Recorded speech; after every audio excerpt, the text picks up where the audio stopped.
those of you who don't know me, I'm Patrick McCarthy. I'm the program manager for the Advancing Manufacturing Cluster Builder project for SEED. I don't know why I'm looking over my right shoulder, because you're here and the screen with presentation is on my right. So I'll look face to face to you. And welcome to the webinar that SEED's hosting with the Energy Technology Partnership. So the purpose of the webinar today is obviously to promote the funding that's available through the ETP Knowledge Exchange Network. And we decided that we would focus on 3 areas: net zero mobility, heating and cooling, and hydrogen. So why are we doing this as an organization? Josie, you might want to put up the first slide here, please. Firstly, one of the purposes that SEED agreed to undertake in accepting the stewardship of the Advancing Manufacturing Cluster Builder initiative, and I'll tell you a little bit more about that in a second, was to assist SMEs in becoming innovation active and to access funding and support to enable the introduction of new services and products to their business. Secondly, through our Cluster Builder role, we agreed to signpost SMEs to any regionally available pots of funding and support, such as the ETP KEN grant funding. Thirdly, we agreed to support and work with Scottish SMEs to connect them to the best available support that's out there. Fourthly, and we can't avoid COP26, sustainability is a critical area in every sector of manufacturing and engineering across the UK, and we certainly don't want to avoid COP26. But I was trying to avoid mention of it in this particular conference because it's almost becoming every day we are more and more invitations to events in and around COP26. And the final reason that we're doing this is because I've worked with Brian and the ETP team since about, what was it, Brian, about 2015, 2016 when you joined? Yeah. And we found ETP be an excellent way of kickstarting the development of collaborations between industry and academia. So welcome to this, and I hope you do too. But of course, if you do know about SEED, you'll know that our raison d'etre is to support the growth of a cluster of manufacturing across Scotland, and you'll know that manufacturing in Scotland is considered to be a critical sector for Scottish economic growth. Some of you might even have read and read the recovery plan for Scottish manufacturing, of which SEED and the Advancing Manufacturing Cluster play a critical role as part of that support sector. Because the SEED's focus on manufacturing and engineering, we agreed to support Brian and the ETP if we could emphasise the availability of KEN funding for the sector. But of course, that's not all what KEN funding's about. And no doubt some of you will have other aspirations for use of this funding. And no doubt we'll hear from Brian in a moment about what you can and can't use it for. How can SEED help you on the call? Well, our members include SMEs, larger companies across Scotland and beyond, the universities of Strathclyde, Aberdeen, Dundee, University of Western Scotland and Napier, and we hope to board RGU very soon. So when you've heard more about this funding, perhaps we can work alongside Brian's team to help match your project to a university that can assist you. Josie, can you come on to the next slide before I would say a little bit more about the cluster building project?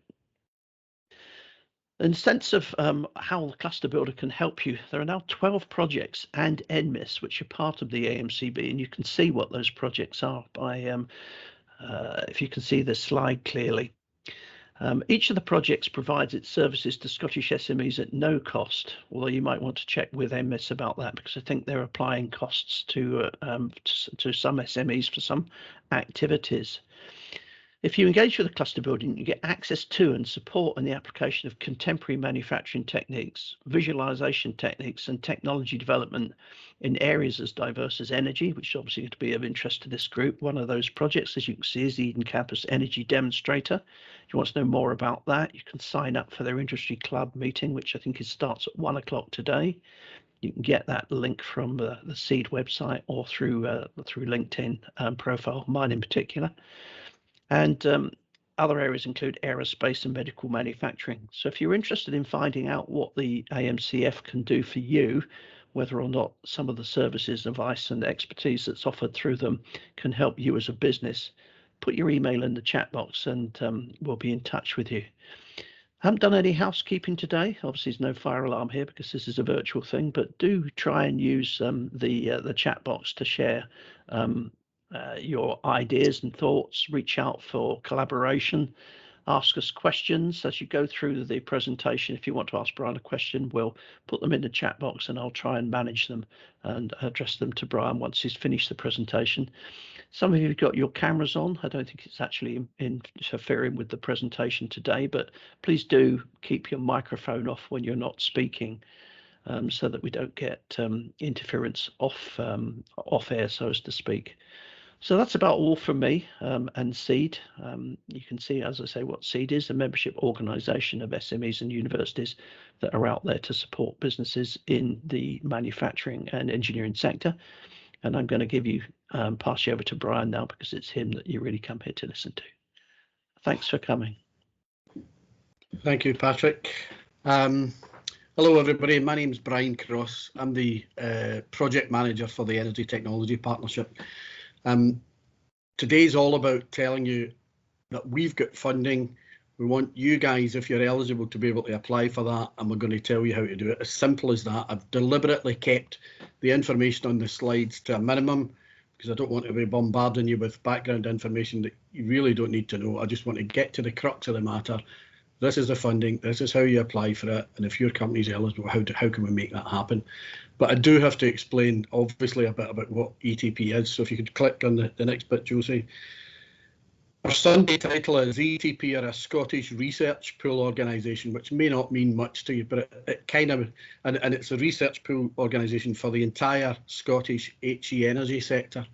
So there are something like 800 odd active researchers in energy across the HE sector in Scotland, and we represent them in terms of trying to pull that research together collectively, trying to increase the capacity of that group by bringing new projects to them, such as we're going to discuss today, expand their kind of impact by giving them projects that have got a practical impetus, and also to increase their connectivity. There's no point in having a huge resource like that sitting in the country if none of the businesses that are out there have got access to it. And I think I've been doing this type of work for many, many years, over 30 years, in fact, and it never ceases to amaze me how powerful the connection is when a research team and a small business get together to problem solve, to develop products, etc. And it really is world beating. And Patrick, over the years, has recommended many companies to come to ETP. Lots of those have successfully got the funding and gone on to greater and better things. And I hope today is the start of that process for some of you organisations. I'm also aware, of course, that in the audience today we've got some academic colleagues. ETP's mission is to service the academic community and the business community. The biggest challenge for us, and the biggest challenge that we'll always have, is trying to keep abreast of what the capability and capacity is in the academic sector. So I would urge you, if we don't know you, or we might not have heard from you from a while, you need to get in touch with us, get connected into some of the events and activities we're involved in, but at the very least, let us know what your area of research is, so that when we come to consider where we might find an academic research team to work on a project, you're in that mix. That we do constantly horizon scan to make sure that's as good as we can get it, but it is a big challenge for us. Next slide, please, Josie. So, oh, sorry, there was a little bit come on the end of that slide that, just that bit at the bottom there, it says, so, okay, we're a research pool organisation, but in practical terms, what are we? Well, we're a team of staff. There are 10 of us at the moment, and it's expanding. There is a core team of 4 people, and then we've got 6 BDMs just now, recruiting another one very shortly, and then there's another 3 we're coming online over the next couple of months. So there's a team of business development managers that are out there talking to the business community, trying to get project ideas, talk to them about how the funding might work for them, etc., and do that. We'll talk a bit more about the function of the BDMs and how important they are to you later on.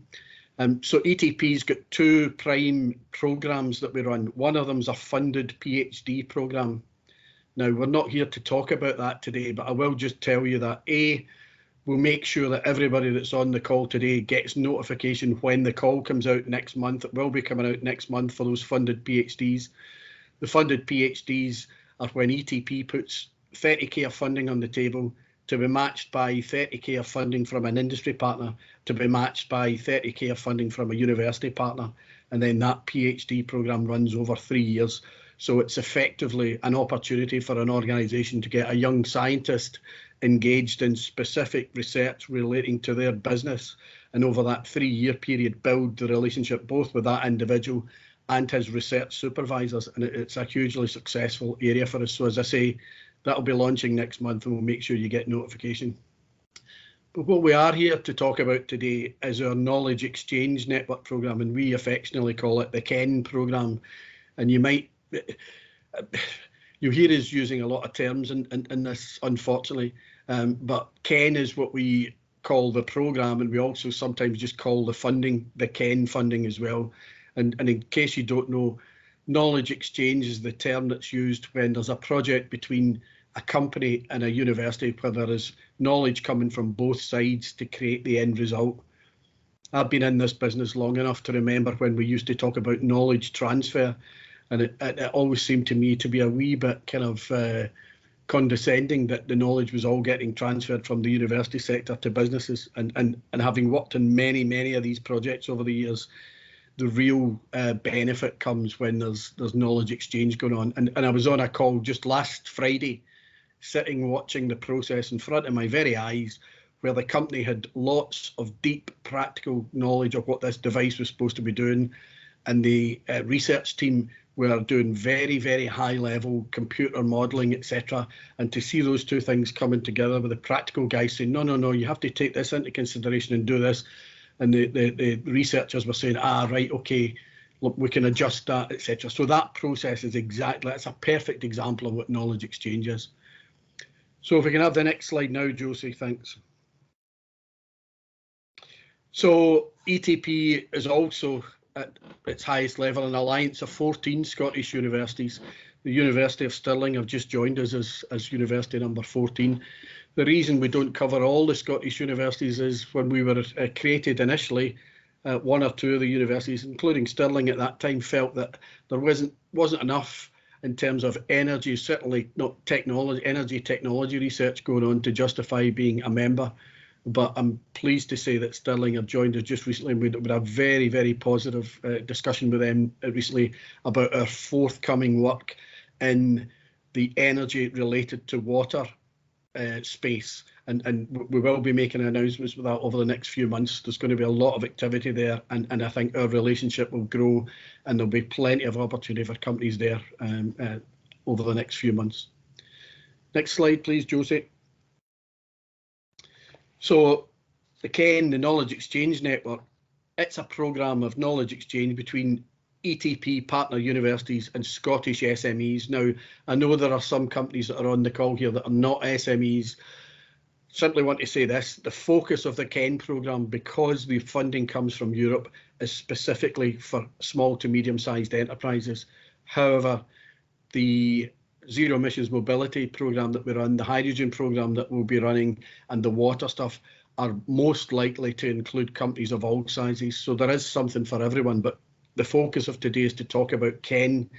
And if it's KEN that people are interested in, then the conditions are it's European funding, it's SMEs, and all the things that go with that. And I'll talk about the definition of an SME later on. So the KEN programme at its highest level includes everything from one-to-one business support, meetings, events, collaborations.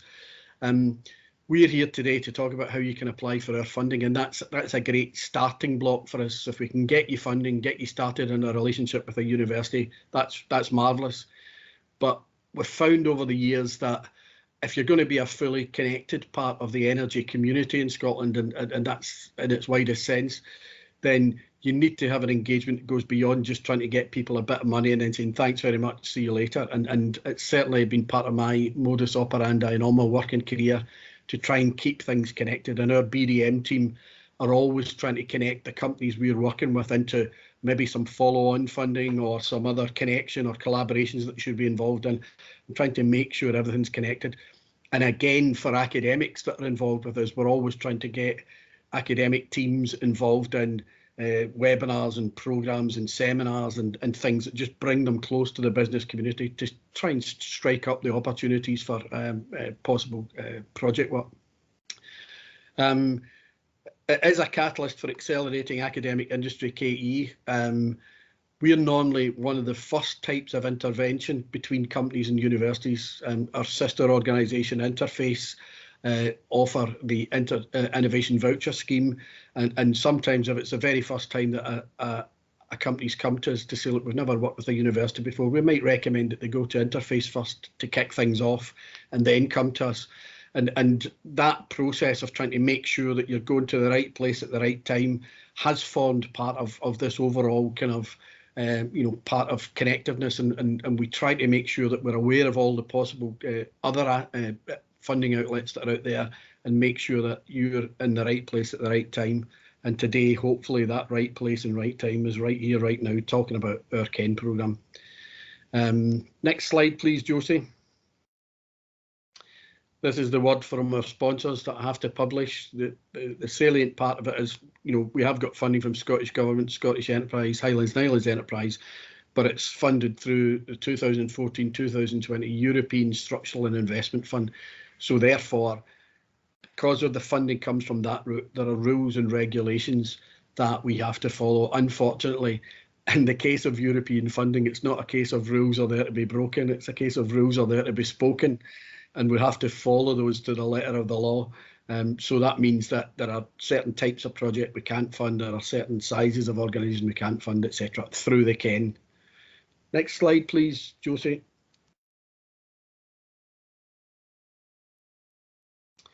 Just click on that, please. So here we go. So the KEN, to call it the funding part of the KEN is actually called the Industry Engagement Fund, but as I say, you don't have to remember that or know it, you just know that what you're applying for is KEN funding. So we've got grants of up to 10k for low carbon energy projects. Now, you need to listen to that. If your project or your area of activity is not something that's easily sort of categorised as a low carbon activity, we can't fund it. And even if we put the application together and put it forward to our assessors, they would pick up on that straight away. So we try to make sure at the very beginning that people understand it's got to be a low carbon energy project that you're working on. And again, I'm talking about the KEN, it's for SMEs to work with universities. It's not for SMEs to get money to do things on their own. It's for SMEs to get money to employ a university to help them solve a problem with the development of their product or process. And that's the process that we're funding. And then the SMEs have to match the programme costs to the tune of 30%, but that can be and is probably almost always an in-kind contribution. So it's that business of where you're talking about knowledge exchange and the company's putting a lot of time into the discussions, the conversations, all of that gets collected up and counted as the in-kind contribution. So it doesn't cost you money, it'll cost you time and input and effort. And for that, you'll get 10k of cash that you can spend on university expertise. It's not a huge sum of money, but believe you me, the impacts of it and the follow-on impacts are, the potential of that are tremendous. I've done a lot of work looking at what happens to companies that we help with funding and what happens next. And I reckon about 75% of those organisations go on to secure bigger lots of funding. Might be Innovate UK research funding or something like that, or a knowledge transfer partnership. And it just shows that there is, Scottish Enterprise have a phrase that they use where they talk about the development of new energy products and processes as being an innovation journey. And I think that's a great way to describe it, because anybody that's been involved in trying to develop, launch a new product will know there are many, many stages to that, and it is a journey.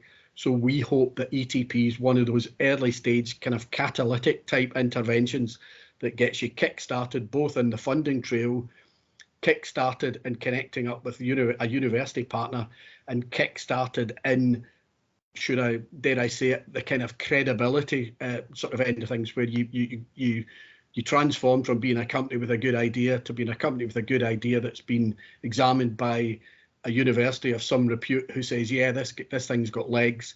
And then when you find that you know, if you're going on for follow-on funding applications, that credibility really kicks in and becomes a really important factor. Next slide, please, Josie.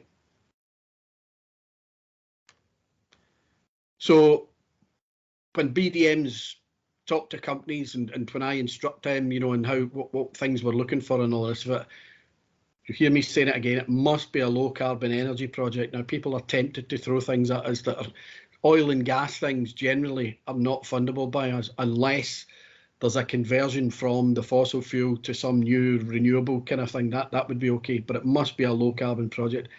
It must be a product and or service that's being commercialized. We do get a lot of inquiries about, can we find the answer to this burning question?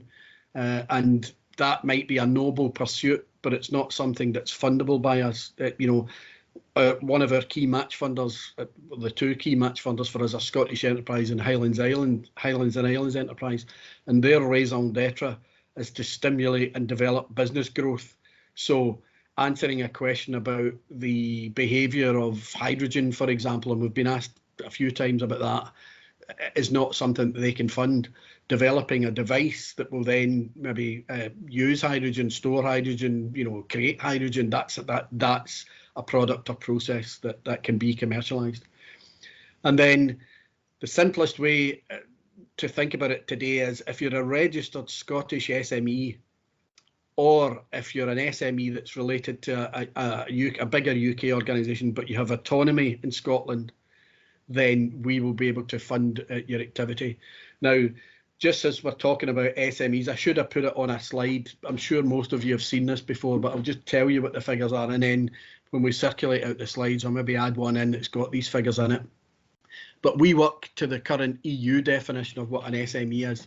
And that means that in terms of size, the company's got to have less than or equal to 250 employees. Now, if you had 251 or 52, I don't think we would cause much of a hassle there, but the general guide is 250 employees.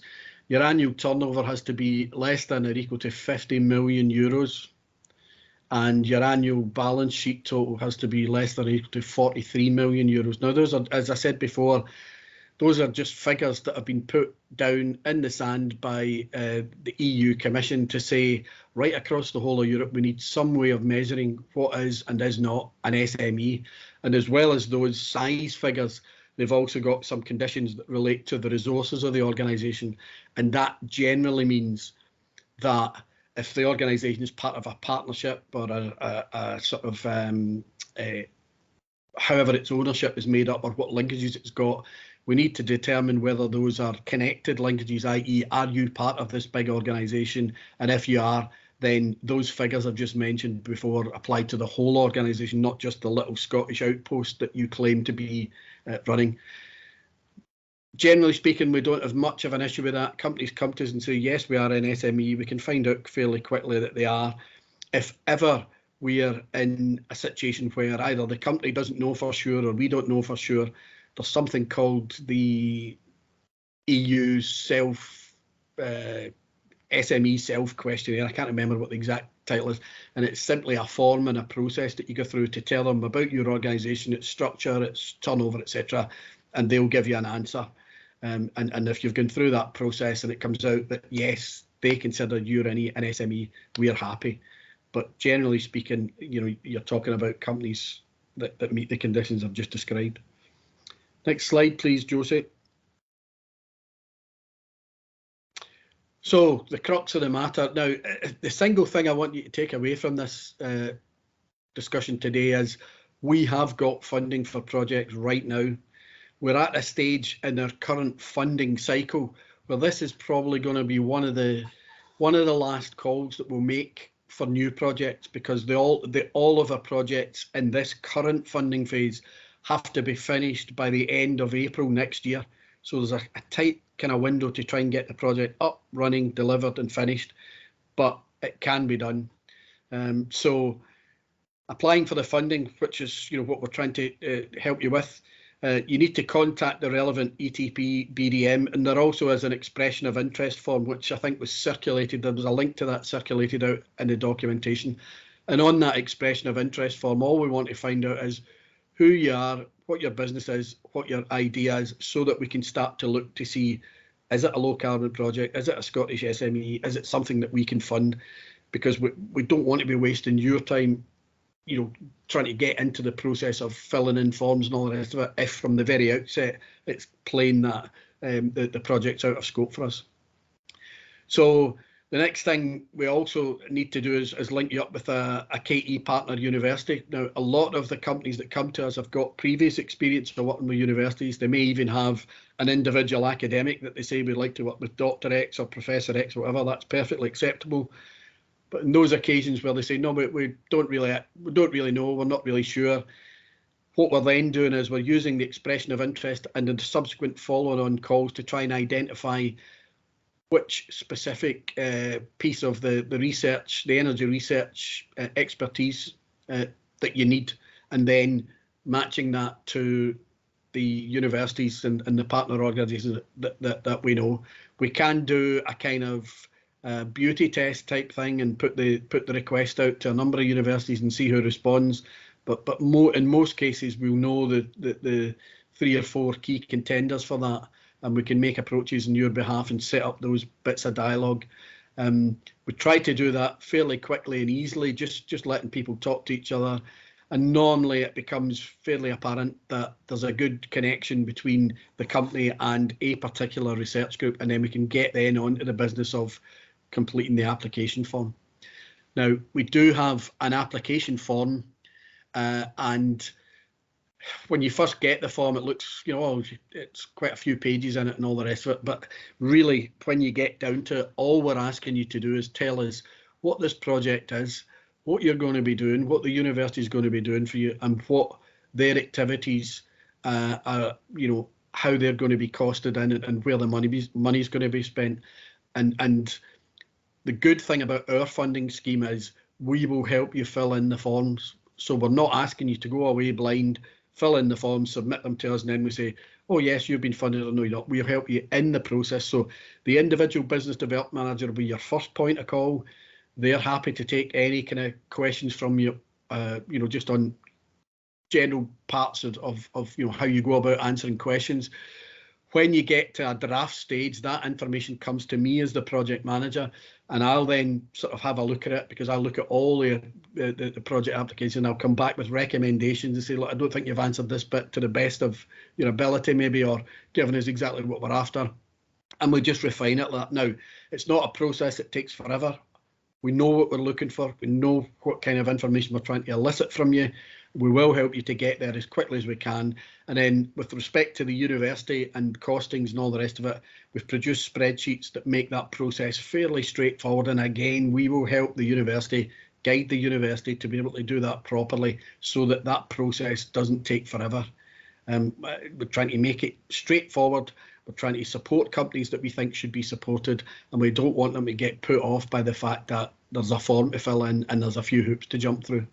So bear that in mind, that it's not a case of, all right, you go away into a darkened corner, then you come back and go, ta-da, here it is. Normally I get a draft, I look at it and say, right, can you explain this for me? Can you tell me this? Because remember, the BDM's probably going to have quite a bit of interaction with it. He'll get to know your company, your technology. I'll get to know that quite well as well. But when it goes to our assessors and it's assessed by our executive director and an external assessor from Scottish Enterprise, so they're seeing this for the first time when it arrives on their desk, and they're doing exactly what I've just described. Is this a low carbon project? Is it a Scottish SME? Is it innovative? Is it a product and process that can be commercialised? And the form will tell them that, because you'll be asked questions about how is it innovative? How is it low carbon? How is it this? So it's just a process of getting the story to match the requirement to unleash the funds. In terms of getting an answer back from the system, once the fully signed form and completed form and the cost sheets are ready, and we submit them, you'll have an answer in 5 days. We don't want to hang about. We think by the time we get to that stage, we should be able to say yes or no quite easily.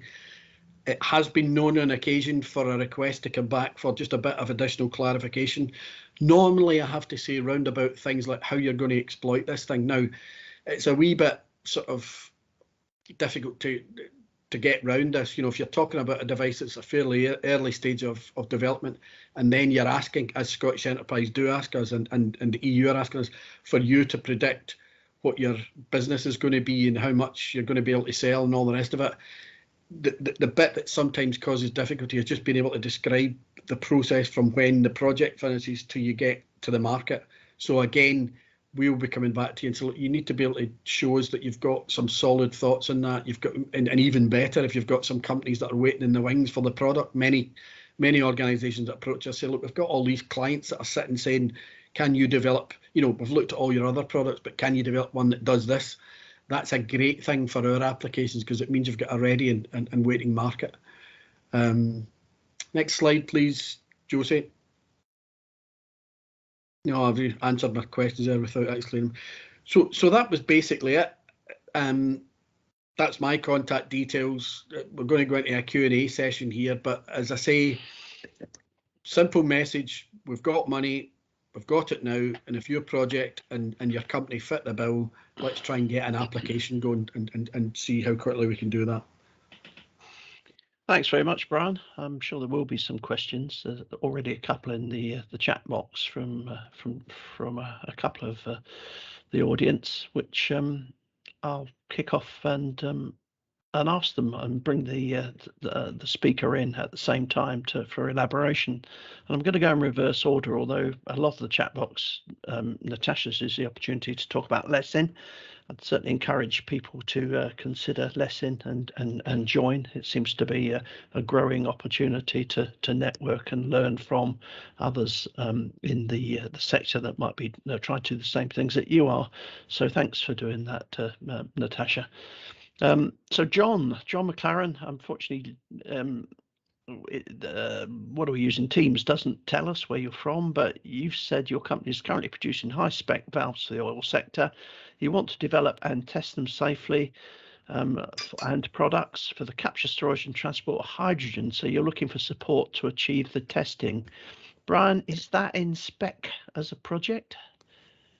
The short answer is probably yes, it is, because hydrogen's mentioned in there, and hydrogen for us, like it is for a lot of people up and down the country, is becoming one of the big ticket items. Now, we're in discussion. We've already set up our hydrogen theme at ETP, so we've got a set of activity that's revolved around about hydrogen.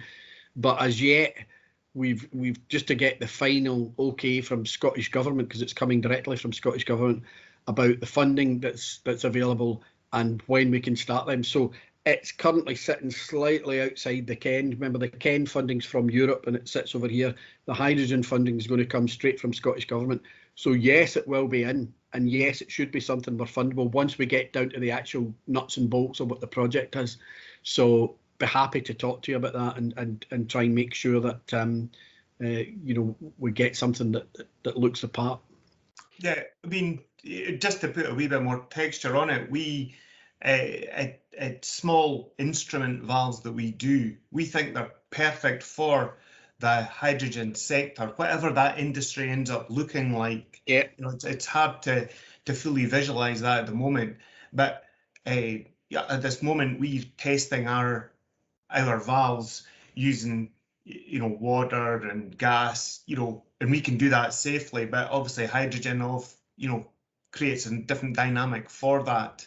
Correct. Yeah. So the ideal scenario for you then would be to get access to a hydrogen test lab. Yes. There is such a thing. There are a few of them that are around. So the only issue that might come up in that scenario though is one of the things that often gets picked up in project applications and is challenged by the assessors is, remember my conversation about knowledge exchange. So whenever you start talking about testing, it sounds like that what you're asking is, can the company come along, hand in these valves, then, you know, get some results and answers back? And strictly speaking, that as an activity is more like consultancy than knowledge exchange. However, I imagine that what would happen in the process as you're describing, you know all about those valves, their technical capabilities, their performance, etc. The lab that's going to be testing them we'll be testing them and then providing a whole set of results that you guys are going to have to then look at and say, didn't expect that. Oh, we're going to have to change something here because that's not functioning the way we thought it. So that becomes the T word is normally a word that doesn't sit well in our applications. So it wouldn't just be testing you'd be doing. It's you're talking about the development of your product to suit a new purpose. Testing will be, with a small t, will be part of that, but it's more the analysis of how it behaves in that environment with this new medium and everything that goes along with that. And also the interesting thing there is it's an example of a company that's been successful in a more traditional environment, changing to meet the requirements of this new, as you say, whatever it may be, the hydrogen industry, who knows what it's going to be. But one thing we do know is Scottish Government is investing £100 million in it. So it's going to be big. It's going to be something, yes. Thank you. Thanks for that, Brian. And just to follow up with the hydrogen test lab, John, I put something in the chat box if you are unaware of the Eden Campus Energy Demonstrator. I'm sure Natasha will link you also to the hydrogen project that SNAE runs out of St Andrews University. So some connections that we can make there. I've also asked you the question, if you're getting into hydrogen, are you a member of the Scottish Hydrogen Fuel Cell Association?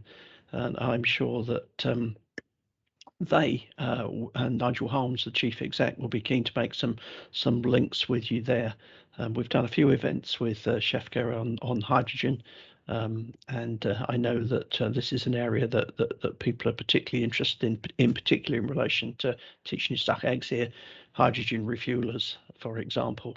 I was going to ask the question of Brian and Natasha as well. What about OGTC? Do you think this is something that they might look at?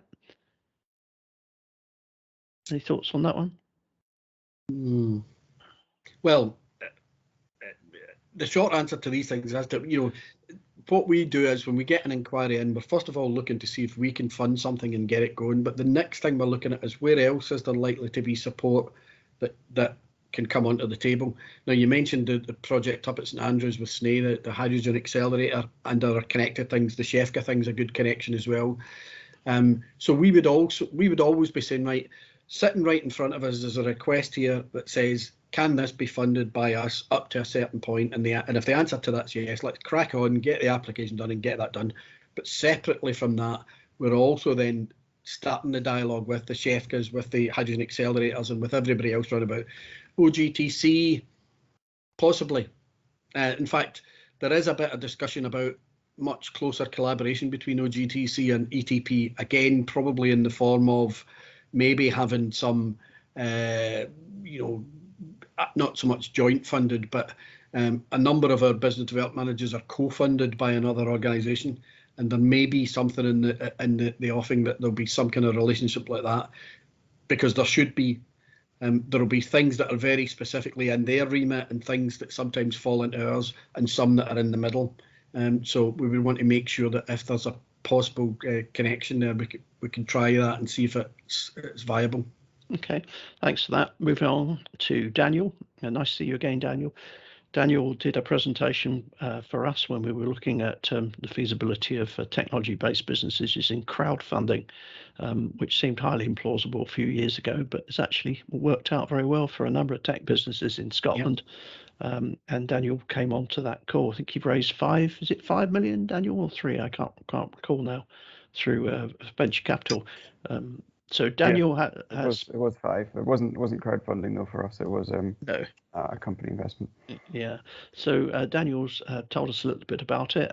Effectively, it looks like you're reaching out in this webinar for collaboration and innovation, which you might want to amplify a little bit more. And I see Natasha's been answering the questions that you also put in the chat box as well. I assume that you've had satisfactory answers to all those. Over to you, Daniel. Yeah, that was happy with Natasha's answer. Thank you. Okay. And what about the collaboration that you're seeking? We are a hydrogen vehicle OEM in Scotland. We like to keep our suppliers sourcing as local as we can. So anyone that's out there that has something that could go in a hydrogen vehicle would be very happy to hear from you, especially if you're from Scotland. Okay, you want to pop your email address in the chat box? Yep, That would will be do. would I'll be put excellent. our website as well. So everybody's been very shy at the moment. A lot of people, well, some people have said they're here because they want to find out about what KN funding is about and money that's available from the ETP, which I think you've probably all worked out now from listening to Brian. But there aren't really any other questions for Brian at the moment. We throw it open to those here to ask questions. I think a good question is, I want to do, and whatever it is, do you think that this might be funded? Because Brian, you have been very clear about what might not be funded. As a good example, I was trying to work with a company that was involved in alleviation of fuel poverty, and the way that they wanted to address this was to understand what the best intervention might be in the case of different properties, different types of properties. And that seemed to me that a university would be ideally placed to provide and model that what those interventions might be. So I came along to Brian and asked if ETP might fund this. Sorry about the noises off if you can hear those. Unfortunately, that wasn't something, because it wasn't I can't remember how you described it at the time. So it's not a product or a process that could be commercialized. It's the one I mentioned it in my talk.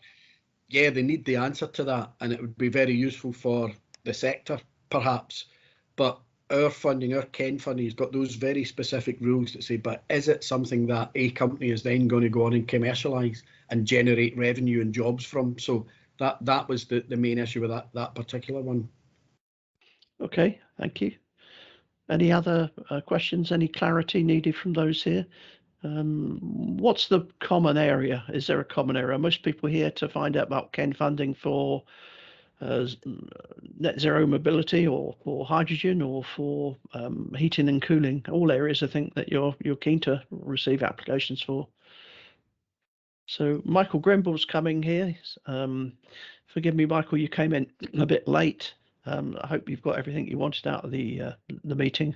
So you've said for energy management systems, controller hydrogen and powered vehicles, okay. So you're saying that you're interested in making contact with people who want to learn about energy management systems and control of those vehicles. Thanks for that, Michael. Not a question. It's an offer. Quite happy to write, as I did with the last event like this that we did, to tell everybody about what you have to pitch. Individuals have to pitch and share that.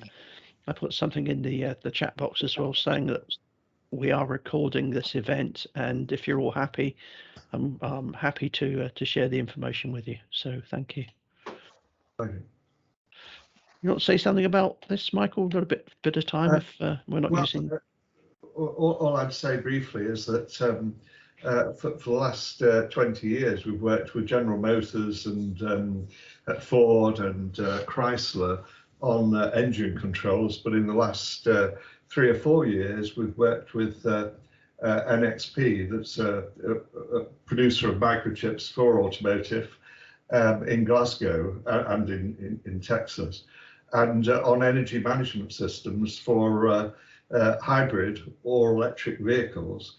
And now, in the last few months, have been focusing more on hydrogen-driven vehicles with similar problems. And one of our novel things is that we're trying to minimize degradation in components such as batteries or fuel cells. So that's the sort of niche area that we're actually working in.